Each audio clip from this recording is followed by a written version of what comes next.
Assalamualaikum Bu, ini saya Yulistian. Waalaikumsalam. Oh iya Mbak Yulis, selamat siang Mbak Yulis. Siang juga Bu. Mbak Yulis apa kabar hari ini? Alhamdulillah Bu, saya baik. Bagaimana dengan Ibu? Ibu juga baik, Alhamdulillah. Tadi sebelum Zoom, Mbak Yulis kegiatannya ngapain Mbak? Kalau boleh tahu. Tadi sih saya habis kayak bantu-bantu Ibu membersihkan rumah gitu Bu. Berarti Mbak Yulis ini produktif banget ya selama pandemi, bantu-bantu ibu di rumah. Iya Bu, tapi sebenarnya saya tuh kayak agak keberatan gitu loh Bu. Keberatan, kalau boleh tahu apa yang membuat Mbak Yulis ini merasa keberatan? Karena apa ya, terkadang saya tuh jadi kecap kayak kecapean gitu loh Bu. Oh, begitu. Lalu apakah Mbak Yulis tetap mengerjakan kegiatan yang menjadi tugas Mbak Yulis tersebut? Iya Bu, saya tetap mengerjakan sih. Baik Mbak Yulis. Berarti Mbak Yulis ini sangat bertanggung jawab ya atas apa yang sudah menjadi tugasnya Mbak Yulis. Sebenarnya enggak sih Bu. Oh ya, baik Mbak Yulis.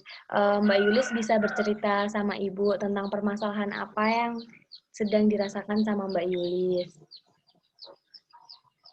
Tapi saya takut, Bu, jika bercerita dengan ibu. Kenapa Mbak Yulis kok takut gitu buat cerita sama Ibu? Saya takut aja nanti teman-teman saya menganggap saya aneh, Bu. Oh gitu, nggak apa-apa Mbak Yulis. Di sini Ibu itu tidak akan menceritakan apapun yang kita bahas. Jadi tuh eh, teman-teman Mbak Yulis tidak akan tahu apa aja yang kita bahas selama pertemuan Ibu dengan Mbak Yulis di sini. Apakah benar, Bu, kayak gitu? Iya Mm-mm. iya, Mbak Yulis. Jadi Mbak Yulis bersedia apa tidak untuk menceritakan permasalahan yang sedang Mbak Yulis rasakan kepada Ibu? Iya, Bu, saya bersedia. Lalu untuk kegiatan hari ini, Mbak Yulis kira-kira bisa berapa menit nih? Saya mengikuti aja sih, Bu. Oh ya, Mbak Yulis. Bagaimana jika pertemuan pada kali ini berlangsung selama 20 menit, Mbak? Baik, Bu, saya setuju. Ya, nanti kalau misalnya Mbak Yulis merasa kurang untuk pertemuan kali ini, kita bisa melakukan jadwal ulang untuk pertemuan lanjutan ya, Mbak Yulis ya. Iya, Bu. Nah, ya Mbak Yulis, nanti Mbak Yulis bisa menceritakan pelan-pelan apa yang dialami sekarang dan yang perlu Mbak Yulis ketahui. Ibu pasti akan menjaga kerahasiaan eh, hal-hal yang akan kita bicarakan pada hari ini. Dan perlu diingat juga ya Mbak Yulis, di sini Ibu tidak mempunyai sihir yang bisa menyelesaikan semua permasalahan. Tetapi kita akan mencari solusi-solusinya dan berdiskusi bersama untuk menyelesaikan permasalahan yang sedang dialami Mbak Yulis. Apakah kita bisa menggunakan waktu itu untuk sebaik-baiknya Mbak Yulis? Ya, Bu, bisa. Jadi, begini, Bu, masalahnya tuh saya itu merasa terlalu kayak tertekan gitu loh, Bu, selama masa pandemi ini. Kalau boleh tahu Mbak Yulis, apa yang membuat Mbak Yulis itu merasa tertekan? Itu ya, orang tua saya tuh menuntut saya agar mempunyai prestasi yang unggul. Dan nanti tuh biar bisa saya itu kuliah di PTN, Bu. Tapi kan saya merasa kurang ya, Bu, memiliki waktu untuk belajar dengan tenang gitu loh, Bu. Oh ya Mbak Yulis, lalu tuh apa yang membuat Mbak Yulis merasa bahwa waktu untuk belajarnya itu kurang? Karena apa ya, setiap kali saya itu mau belajar gitu ya, Bu, saya tuh di ributin sama tugas rumah yang diberikan sama mama gitu. Kayak kadang suruh lagi belajar, tiba-tiba disuruh keluar lah, beli inilah, atau disuruh cuci piring lah gitu loh, Bu. Oh ya, baik Mbak Yulis. Jadi permasalahan yang diuraikan oleh Mbak Yulis tadi ya, saya mengetahui bagaimana permasalahan yang Mbak Yulis ini rasakan sangat tidak mudah. Namun setidaknya sebelum permasalahan kita pahami mendalam, di sini Ibu ingin merangkum permasalahan dari Mbak Yulis terlebih dahulu ya Mbak Yulis, yaitu Mbak Yulis merasa kesusahan untuk mengelola waktu, khususnya waktu untuk belajar dan juga membagi waktunya untuk tuntutan-tuntutan orang tuanya ketika di rumah begitu ya, seperti tugas tadi ada mencuci piring, menyapu, seperti itu ya Mbak Yulis ya. Iya, Bu. Saya jadi jarang ikut pelajaran karena tuntutan yang diberikan sama orang tua saya gitu. Berarti Mbak Yulis ini ingin memiliki penyelesaian masalah, yaitu ingin dapat memanajemen waktu antara belajar dan tugasnya selama di rumah ya Mbak? Iya, Bu, benar sekali. Saya tidak ingin nanti ke depannya itu kayak ada rasa penyesalan, terus ataupun perasaan bersalah saya yang saya itu tidak bisa fokus dalam menjalankan kewajiban saya gitu, Bu. Oh ya, pada dasarnya di sini Mbak Yulis tuh ada perasaan bingung untuk mengatur waktu dan menjadi meninggalkan kewajibannya yang lain demi melakukan tugas yang sudah ada begitu ya Mbak? Iya, Bu. Saya takut tidak bisa memaksimalkan waktu yang saya miliki dan jadi keteteran gitu sama tugas sekolah saya gitu, Bu. Oh ya Mbak Yulis, apa yang dimaksud Mbak Yulis ingin memaksimalkan melaksanakan kegiatan tanpa mengorbankan satu atau dua kegiatan ini Mbak?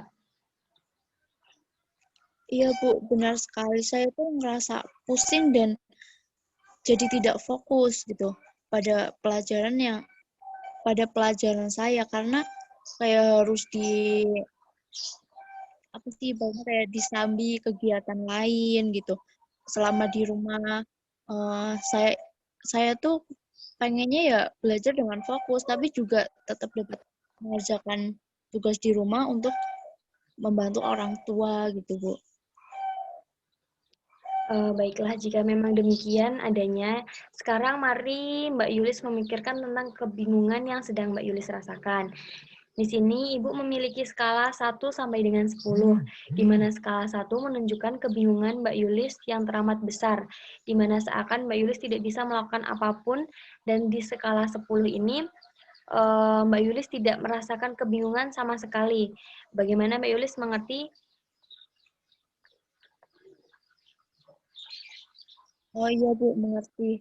Kalau berada di skala 1 sampai 10 sih, kalau dipikir-pikir kira-kira sih saya berada di skala 4 ya, Bu. Jadi di skala 4 ya, Mbak. Dan di skala 4 itu bisakah diuraikan kembali Mbak Yulis bagaimana tepatnya perasaan yang Mbak Yulis ini sedang rasakan?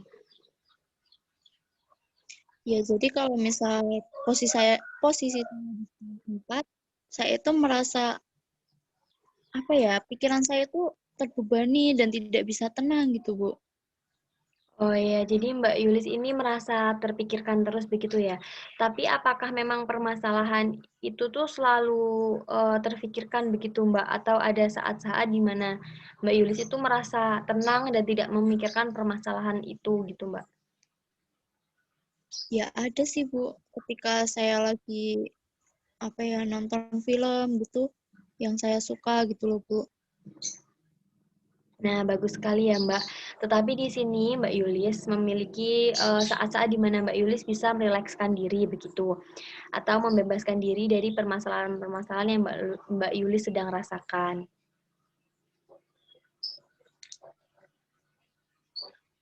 Iya, iya sih, Bu. Ternyata ada juga ya, Bu, waktu di mana saya tidak kepikiran masalah itu gitu. Oh, ya.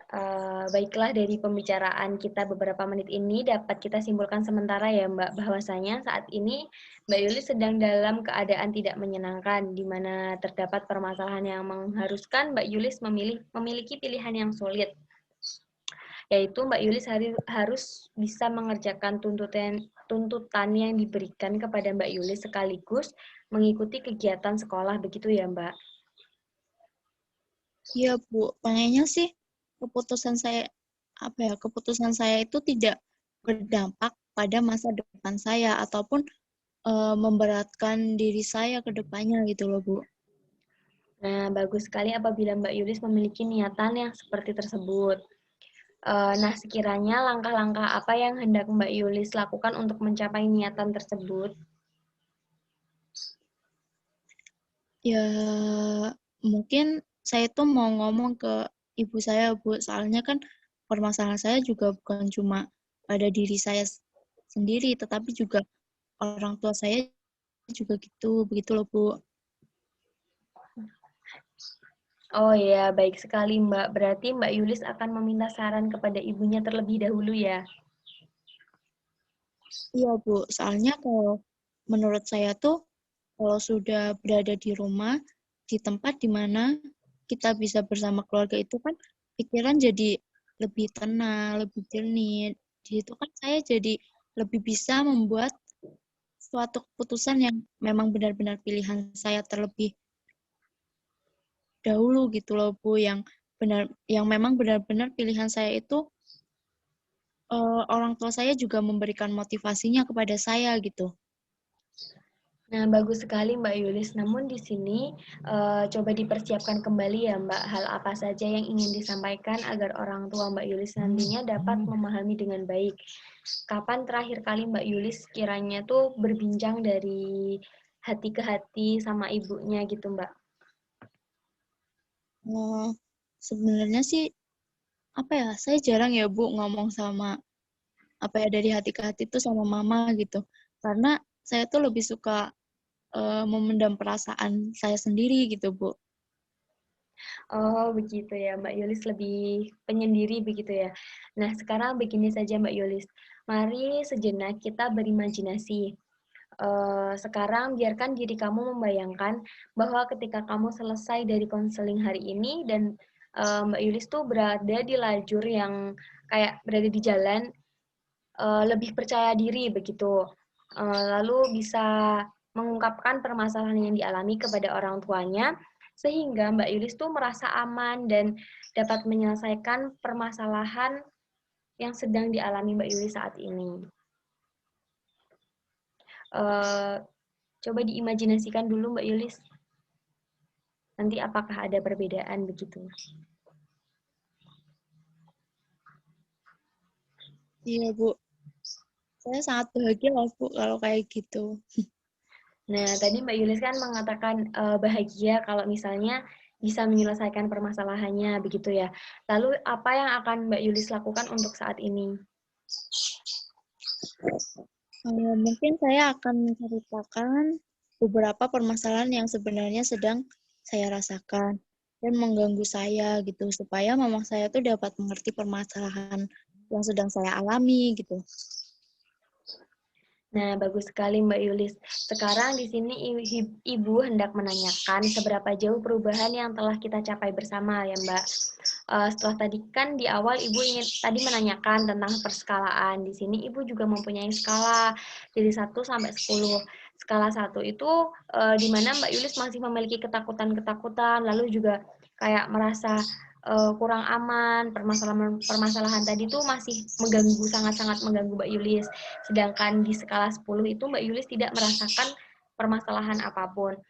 Nah, di sini Mbak Yulis kiranya sudah mencapai di skala berapa ya Mbak? Ya sekitar skala berapa ya? 8 lah Bu, di mana saya itu yang tadinya itu terbebani masalah saya. Ibu juga kan tahu sendiri permasalahan saya itu seperti apa, tapi saya yakin Bu bahwa permasalahan ini tuh bisa terselesaikan. Nah, baik bagus sekali ya Mbak Yulis ya. itu sangat luar biasa. Di sini Ibu pun sebenarnya sangat yakin Mbak Yulis akan dapat membuat suatu keputusan yang benar-benar baik untuk diri Mbak Yulis dan juga untuk masa depan Mbak Yulis. Iya, Bu. Nah, sekarang proses konseling ini sudah hampir usai. Namun, di sini Ibu ingin mengetahui terlebih dahulu apa saja sih perolehan yang Mbak Yulis dapatkan pada sesi konseling kali ini. Iya, Bu. Saya kan tadi awalnya sangat merasa terbebani. Saya terbebani dengan permasalahan saya, di mana saya terbayang rasa takut, mengecewakan karena saya yang kurang motivasi dalam belajar gitu. Tapi setelah melakukan proses konseling ini, saya tuh bisa tahu bagaimana langkah-langkah untuk masalah ini selanjutnya gitu, Bu. Nah, selanjutnya juga saya akan berbicara lagi kepada mama saya dan juga berusaha untuk kayak memotivasi diri saya dalam hal belajar gitu, Bu. Ya, bagus sekali ya Mbak Yulis ya. Ibu sangat senang mendengarnya. Eh, Semoga Mbak Yulis dapat memulai terbuka dan tidak khawatir tentang permasalahan-permasalahan yang sedang dialami oleh Mbak Yulis. Iya, Bu. Nah, waktu 20 menit telah berlalu. Ibu pikir sesi konseling ini kita akhiri dulu ya, Mbak ya. Namun tidak menutup kemungkinan apabila ada hal-hal yang ingin diceritakan kembali Mbak Yulis kepada Ibu, nanti Mbak Yulis bisa sampaikan kepada Ibu, mungkin lewat WA atau bisa ketemu langsung kalau misalnya mau ke rumah main juga nggak apa-apa ya Mbak Yulis ya. Iya, Bu. Ya, semangat terus sekolahnya Mbak Yulis, jangan bolos-bolos lagi ya Mbak. Iya, Bu. Wassalamualaikum. Waalaikumsalam.